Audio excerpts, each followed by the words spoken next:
राजस्थान के रेतीले ढोरों के बीच बसा था रतनगढ़, जहां ठाकुर वीर प्रताप सिंह का दबदबा था। वह साहसी, शौर्यवान, परंतु स्वभाव से कठोर व्यक्ति थे। गांव के लोग उनसे डरते थे, पर उनकी न्यायप्रियता के कारण उनका सम्मान भी करते थे। पूर्णिमा के चांद की रोशनी में रतनगढ़ के किले के पास एक अजीब सी चमकदार रोशनी गिरी। कुछ चरवाहों ने देखा कि वहां एक सुंदर युवती खड़ी थी, जिसका रूप अलौकिक था। उसकी आंखें गहरी झील सी चमक रही थीं और उसके बाल चांदी जैसे दमक रहे थे। सुबह जब गांव में यह खबर फैली, तो ठाकुर वीर प्रताप ने युवती को महल में बुलवाया। युवती का नाम चंद्रिका था और उसने बताया कि उसे कुछ याद नहीं कि वह कौन है और कहां से आई है। चंद्रिका की रहस्यमयी शक्तियां जल्द ही गांव वालों ने महसूस किया कि चंद्रिका साधारण लड़की नहीं थी। उसकी मौजूदगी से सूखते पेड़ फिर से हरे हो जाते, बीमार लोग ठीक होने लगते और पशु पहले से अधिक स्वस्थ हो गए। ठाकुर वीर प्रताप को भी इस पर संदेह हुआ, परंतु उन्होंने कुछ नहीं कहा। एक दिन ठाकुर का घोड़ा घायल हो गया। वैद्यों ने उसे ठीक करने की बहुत कोशिश की, पर कोई लाभ नहीं हुआ। चंद्रिका ने बस अपना हाथ घोड़े पर रखा और देखते ही देखते वह ठीक हो गया।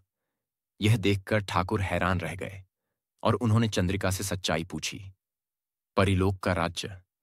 चंद्रिका ने आंसू भरी आंखों से बताया कि वह परिलोक से आई है। परिलोक की रानी उसे पृथ्वी पर भेजना नहीं चाहती थी, क्योंकि इंसानों की दुनिया में छल कपट और लालच है। पर चंद्रिका को मानवों की दुनिया देखने की इच्छा थी। उसने रानी से चोरी छिपे एक जादुई दरवाजे से पृथ्वी पर आने का प्रयास किया, परंतु जैसे ही वह आई, उसकी स्मृतियां धुंधली हो गईं। शाही साजिश और नाटक। उसी दौरान ठाकुर के किले में उनके चचेरे भाई धीरज सिंह एक षड्यंत्र रच रहे थे। उन्हें शक था कि चंद्रिका के पास कोई जादुई शक्ति है जिससे वह अमर हो सकते हैं।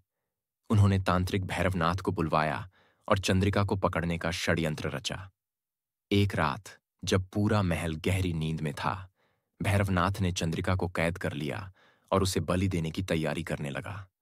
परंतु तभी किले में तेज आंधी चली और आकाश से रोशनी की एक किरण उतरी। यह परीलोक की रानी थी, जो चंद्रिका को बचाने आई थी। रानी ने भैरवनाथ और धीरज सिंह को श्राप देकर पत्थर बना दिया। ठाकुर वीर प्रताप ने चंद्रिका से प्रार्थना की कि वह ना जाए, पर चंद्रिका का समय पूरा हो चुका था। जाते जाते उसने ठाकुर को आशीर्वाद दिया कि उनका वंश सदियों तक फान रोंग करेगा। जैसे ही चंद्रिका परिलोक लौट गई, रतनगढ़ के लोगों को लगा जैसे एक स्वप्न टूट गया। परंतु आज भी गांव वाले कहते हैं कि पूर्णिमा की रात को किले के पास एक चमकती हुई रोशनी दिखाई देती है, मानो चंद्रिका अब भी अपने प्रिय गांव की रक्षा कर